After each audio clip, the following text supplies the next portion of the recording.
नमस्कार मित्रांनो, कशा आहे? एक नंबर. मला एक विषय सांगतो. जेव्हा बेवडे आपले जेव्हा फॅमिलीमध्ये फिरासाठी जात असते, एखाद्या बेवड्याला तयार करावं लागते. चालता का देवदर्शनाला मला कुठं म्हणा, कुठे एन्जॉयच्या ठिकाणी जेव्हा जाता तुम्ही, तेव्हा हे बेवडे काय करत असते?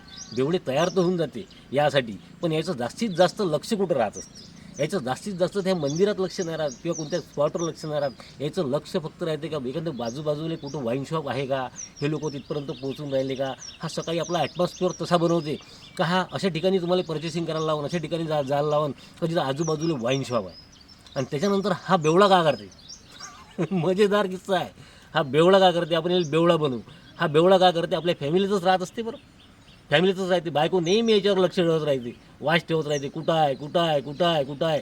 पण बेवडा पर्चेसिंग करता करता एका मिनिटासाठी डोळ्यात चतुर आणि चालाक धूळ झोकून हा का करते माहिती आहे का? हा पटकन कुठंतरी चालला जाते. कुठंतरी हा गेला का हा पटकन बायको म्हणते हा इकडं तर नाही गेला, कुठं गेला, याला 4 लोक पाहते, हा 5 मिनिटात गायब होऊन जाते आणि पटकनच कुठून तरी एका ठिकाणी पटकन कुठून तरी निघून जाते. हा बेवडा मोठा हुशार राहत असते आणि 5 मिनिटात पुन्हा आपल्या इम्प्रेशन असा उभा राहील. बायको म्हणते, बायको पूर्ण शक करत असते का 5 मिनिटासाठी कुठं गेला. याला पॅक प्यासाठी काहीच वेळ लागत नाही, 1 मिनिटाचा पॅक राहत असते. ह्या पांढऱ्याच्या मागं जाऊनसुद्धा पॅक मारून घेते. वाईन शॉपमध्ये याला 1 सेकंदही लागत नाही पॅक मारण्यासाठी. सगळेजणाला नेहमी हा कन्फ्यूज करून ठेवत असते. पण बायको एवढी हुशार राहत असते तर बायकोला माहीत असते की हा वास कुठून येऊन राहिला.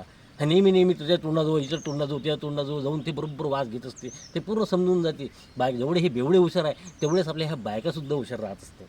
त्याच्यामुळं मोगममध्ये राहू नका आणि दुर्लक्ष त्या विषयावर करू नका.